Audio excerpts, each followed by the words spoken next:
Hello. Welcome to the New Dad Rock. Welcome once again to the New Dad Rock.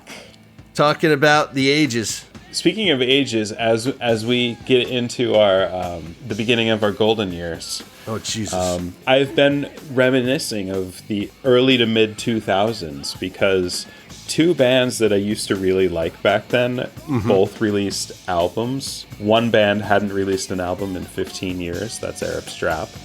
Nice. And another band, the Hold Steady, have been putting out albums, and Craig Finn, their singer and leader there, he put out some solo albums, and their keyboardist went off and did other things. But I really haven't been into an album of theirs in over a decade, and both of these bands put out new albums, like I said, in the last couple of weeks, and they're both pretty damn good. So I listened to both albums today. I'm not sure how into them I am, though, and then I was like thinking, can I talk about how I'm not into it? But I listened to it once, and what happens is, you know, like, yeah, I don't know, and then like 4 or 5 listens in, you're like, this is amazing. They're both really good. I mean, I like the Arab Strap much, much better. So do you want to talk about them first? Well, how'd you think of these two together? You said the Hold Steady first, so let's start with them then. Or tell me why you picked the two. Oh, well, it started out with the Hold Steady, who came up in the early 2000s. They're from like Minneapolis. Their lyrics basically tell a story. They paint a picture with words. There are characters who invariably end up in dark places later on in the song, but there's a personality to them and a feel for it. There's a whole... When you hear a Hold Steady song, you know it's a Hold Steady song, and it lives in this universe of Hold Steady songs. I see.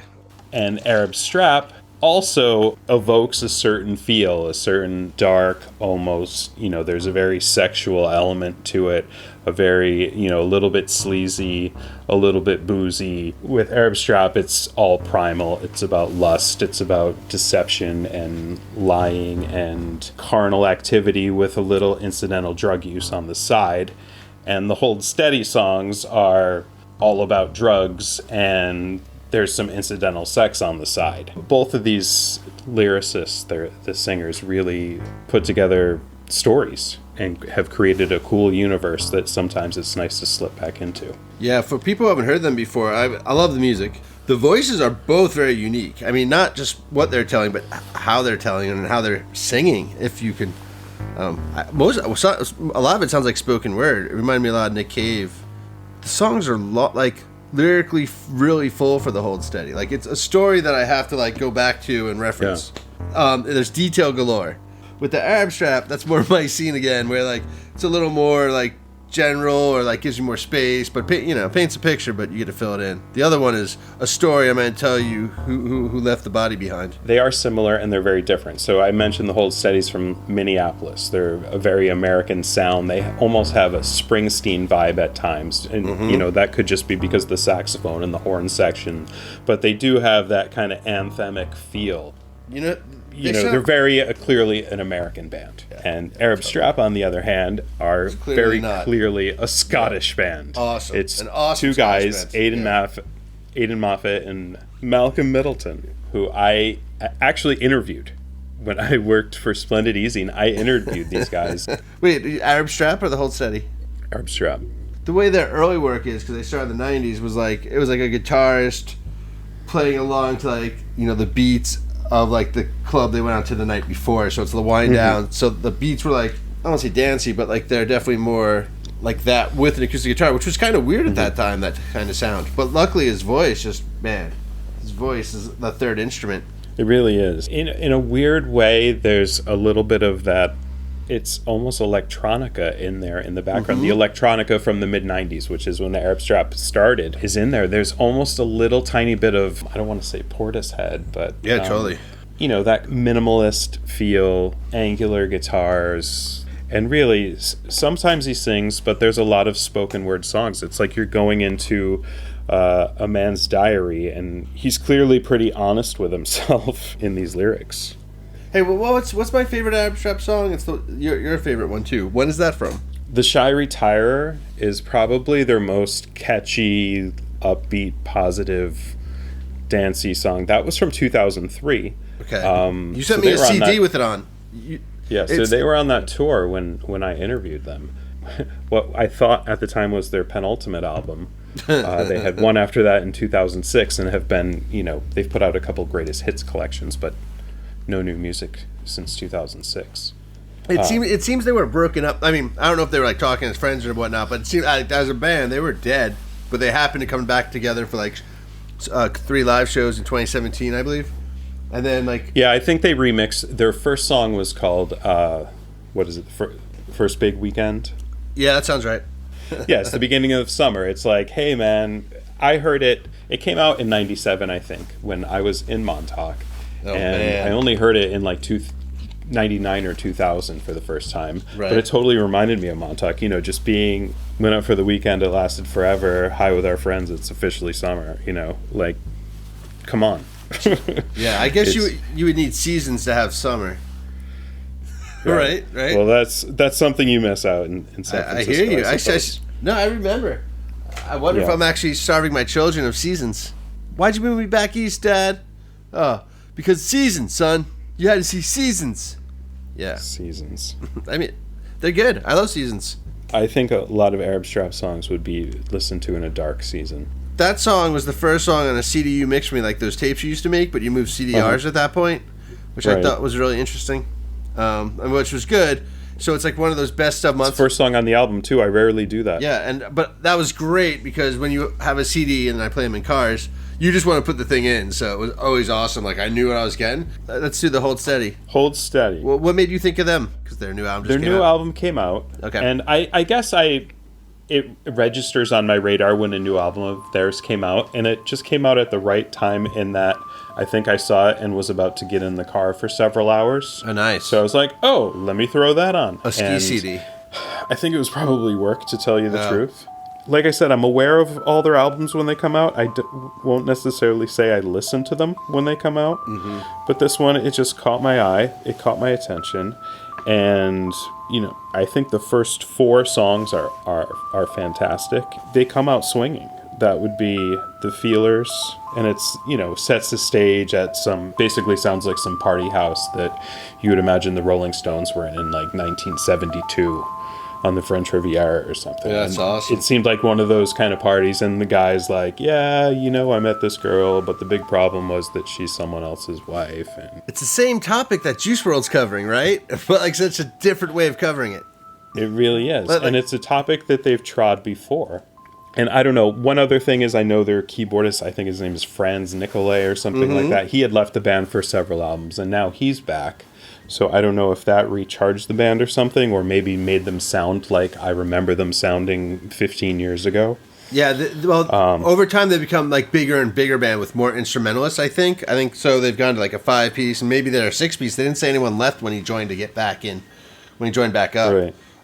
Yeah. So the band came up because they were friends and all, but they were like, you ever see that movie about the band with like, Bob Dylan in the band? And it was a band that was just a band playing together. Like the band, like Robbie Robertson. Exactly. And they wanted to be a band like that, the Hold Steady. Like a band just being a band. So that's what you hear.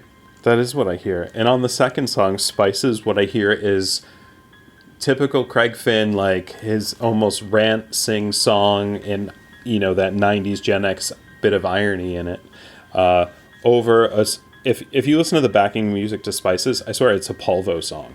Like later day Polvo, like once they got reunited over the last decade. Listen to Spices, it's a Polvo song with Craig Finn singing over it. Oh, Polvo. Man, Thermal Treasures. Love that song. Heavy Covenants, like he's almost like a dad on a business trip, and he's like going off the rails, and he ends up buying drugs in a hotel, and they stay an extra night. Because, in Tucson, I think, is where this takes place in this song.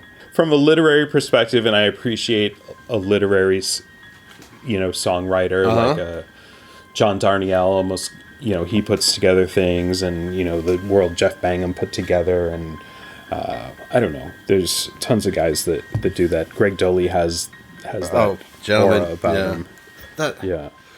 People are putting together different worlds, though. That's all. Like I like the world where like I'm in charge of my world more, because like I can't pay attention to any story. Like I think about all the artists that you've turned me on to. I like them well enough. There's some major artists in this category that I'm just not. It's just too much work for me to understand what they're doing. Like David Bowie is actually in that category. That's on me. That's on me. That's quite a statement on its own. But like I said, I hadn't really listened. I mean, I've been aware that the Hold Steady has existed on and off, and there have been solo projects over the last 15 years, but I haven't listened to much of them.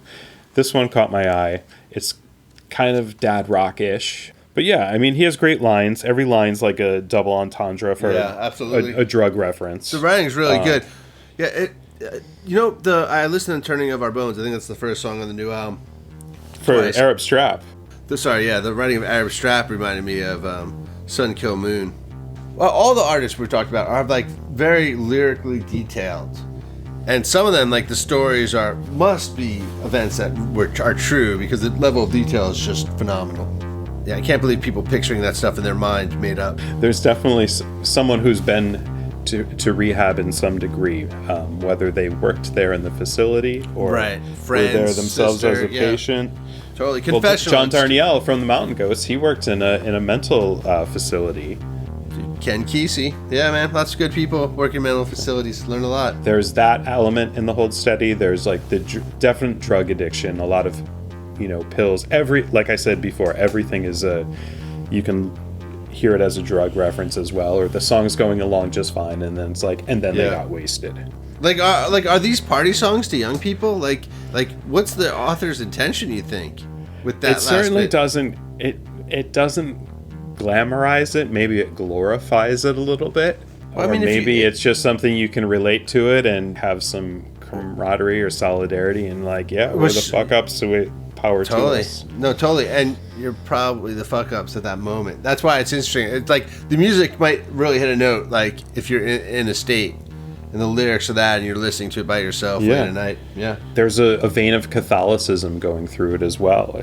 He kind of has this, really smarter than you delivery, which could be off-putting to certain people. But there's this theme of redemption that runs through everything, and I think that's a story that people respond to, no matter what the format is. So for how many times have you listened to the new Hold Steady album? I've heard every song at least 6 or 7 times. Oh, that's legit, dude. And some of them probably upwards of a dozen. Wow. Partially because I've listened to it on shuffle. Yeah. Do you normally listen to albums on shuffle? Is that your preferred method? I do. I'll put like 4 or 5 albums on shuffle. Oh, okay, yeah. So, but it's not... So recently, not to belabor the point, but King Gizzard and the Lizard Wizard put out another new album. I saw it. So this is the episode. It's Sex with Arab Strap, Drugs with Hold Steady, and Rock and Roll with King Gizzard and the Lizard Wizard. Oh, it's amazing. So I'd have that, and then freaking Ngozi Family, that Zamrock band. Oh, yeah. Throw that in. That's a great commute, man. Oh, man, it is. And I think I had Black Sabbath Volume 4 in this week, too. Right, yeah. There's always that, other album that you're, hearkening back to. Like, I do that with the Sugar album. I mean, Sugar, but both the EP.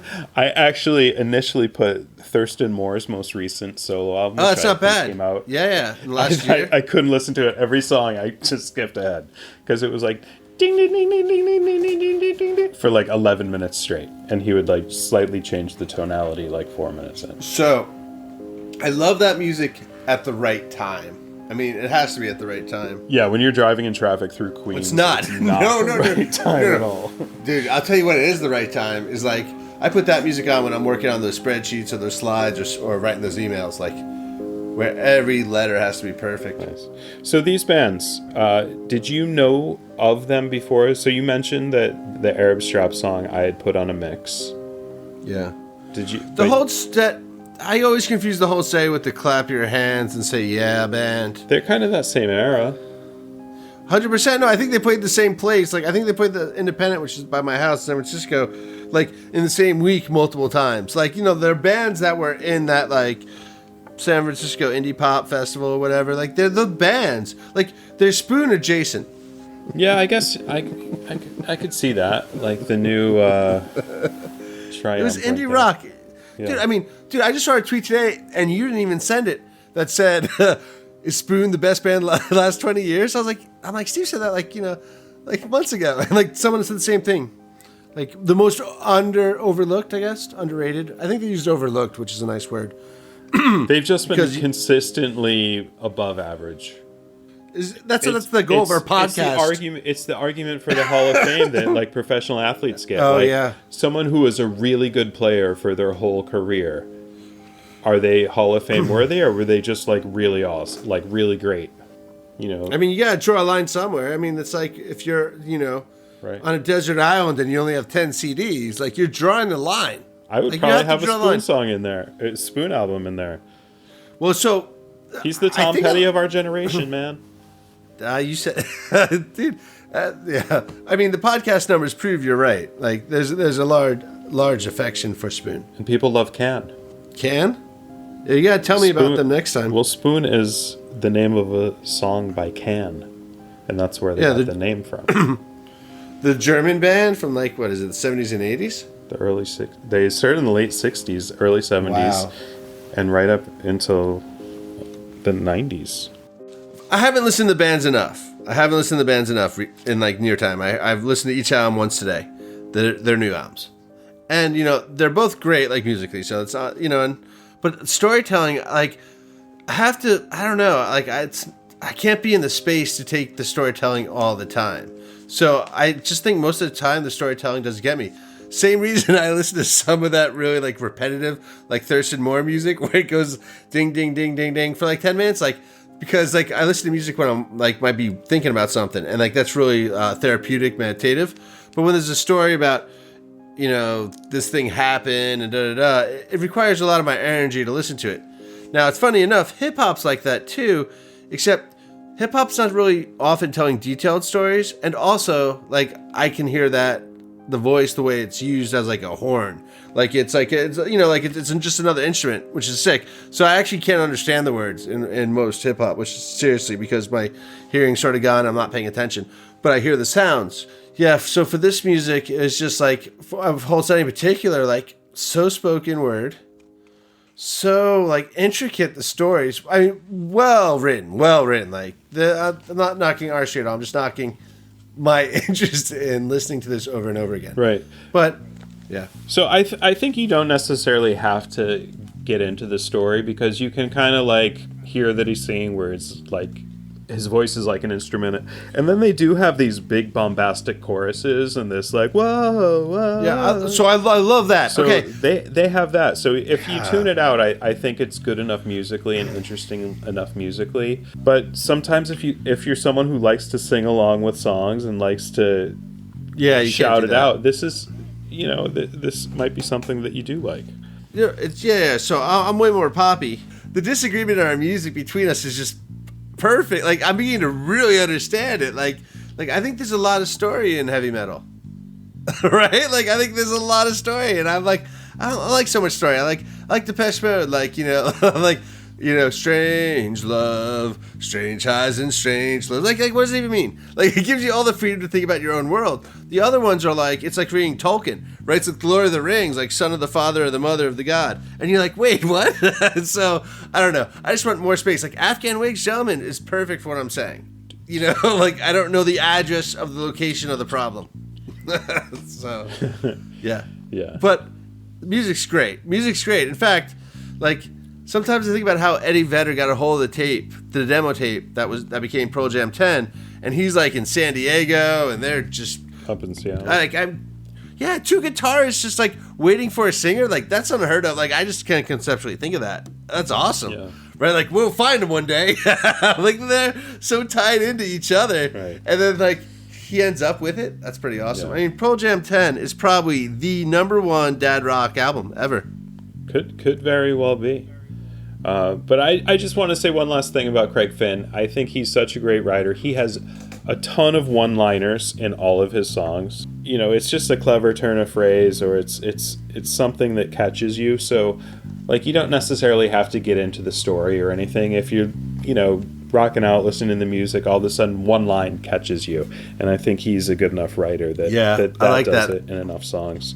And Aidan Moffat, too. He has a million one-liners and clever turns of phrase, and just the starkness and the honesty and the almost celebration of getting old and saggy and disgusting and reveling in in that and accepting it and still recognizing what your body needs. Yeah, speaking of your body needs and one-liners that really get your attention, I just want to, reflect on Lawrence Ferlinghetti. He opened up the bookstore in San Francisco that's so famous that he liked books. Do you know how old he was when he died? He just died. He died recently. In his 90s, if not 100. 101, dude. And the 101 runs through California, which just proves there's aliens controlling this world. Right. So is he connected to Prince Philip? He's 99. I don't know. Yeah, but Lawrence Ferlinghetti, man, I saw him once in City Light Books up in the second floor where he had his office. I didn't do that weird fan thing, luckily. But he knew I saw him, and he smiled like the smile of someone who knows when someone sees him, which is very nice. My wife got me a book signed by him, so the Coney Island book. So it's very cool, and we'll miss him. And part of the reason I came to love San Francisco is the history of the written word here. So we'll miss you, Lawrence. All right. So whether or not you like singers who tell stories, and I wouldn't say these are storytellers. These are evoke a scene. They're almost it's more of a poetry.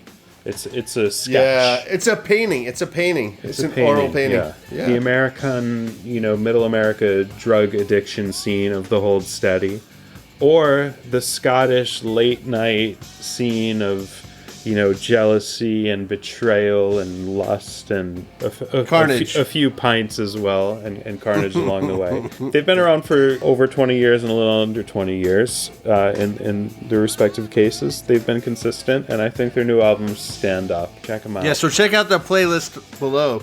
Steve spends a lot of time putting this together, and for people who don't know, if you go to the playlist, there's like 8 to 15 songs every podcast down there.